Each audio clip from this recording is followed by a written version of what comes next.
రాజధాని విషయంలో వైసీపీ తీరుపై సీఎం చంద్రబాబు విమర్శలు చేశారు. వైసీపీ అసలు రాజకీయ పార్టీయేనా, దానివల్ల ఉపయోగం ఏమిటని ప్రశ్నించారు. రాజధానిని ఇక ఇంచు కూడా కదిలించలేరని అన్నారు. మరోవైపు సరిగా పనిచేయని అధికారులకు వార్నింగ్ కూడా ఇచ్చారు సీఎం చంద్రబాబు. నెల్లూరు జిల్లా వింజమూరులో పెన్షన్ల పంపిణీ సందర్భంగా ఈ వ్యాఖ్యలు చేశారు ఆయన. మూడు ముక్కలాట, మూడు రాజధానులు రాష్ట్రాన్ని విధ్వంసం చేసి ఆనందం పొందారు. మొన్న కూడా అసెంబ్లీ సమావేశాలకు కూడా రాలేదు. అది ఒక రాజకీయ పార్టీ ఎట్లా ఊహిస్తారో మీరు నాకు అర్థం కాల. ఇంకా ఎవరైనా ఈ రాష్ట్రంలో వైఎస్ఆర్ కాంగ్రెస్ పార్టీ అని చెప్పుకోవాలంటే సిగ్గుపడాలి తప్ప అలాంటి పార్టీ వల్ల మనకు వచ్చే లాభం ఏమీ లేదని కూడా మరొకసారి విజ్ఞప్తి చేస్తున్నాను. ఇంకా రాబోయే రోజుల్లో అమరావతిని ఇంచు కూడా కదిలించలేరు. అమరావతి ప్రజా రాజధాని, అవునా కాదా? ఆంధ్రప్రదేశ్ రాష్ట్రానికి ఏకైక రాజధాని అదే అమరావతి. నా మీద కోపంతో పోలవరాన్ని గోదావరిలో ముంచేశాడు, డయాఫామ్లు కూల్చేశాడు. నిన్నే కేంద్రం 1300 కోట్లు మళ్ళా ఇచ్చారు.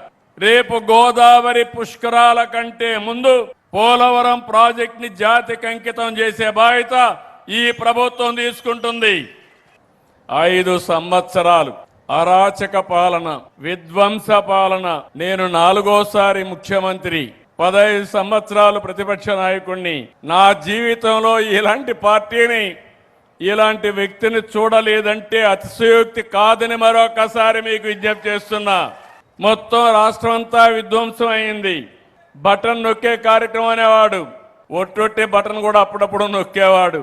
నేను క్లియర్గా చెప్పాలి, ఇప్పుడంతా మీకు చెప్తున్నా, మళ్ళా చెప్పే పని ఉండదు, చర్యలే ఉంటాయి, యాక్షనే ఉంటుంది. దయచేసి అర్థం చేసుకోమని మరొకసారి చెప్తున్నా. నెక్స్ట్ మంత్ నుంచి they are our clients, we are their servants.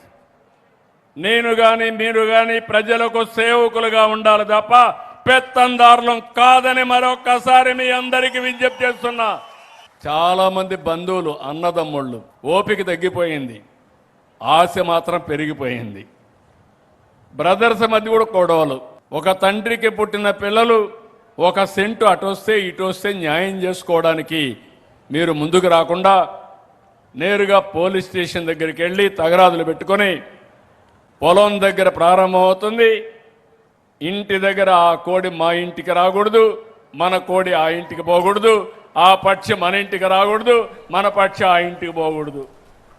ఎక్కడికి పోతున్నాం? ఇవన్నీ ఓపిక పూర్తిగా నశించింది.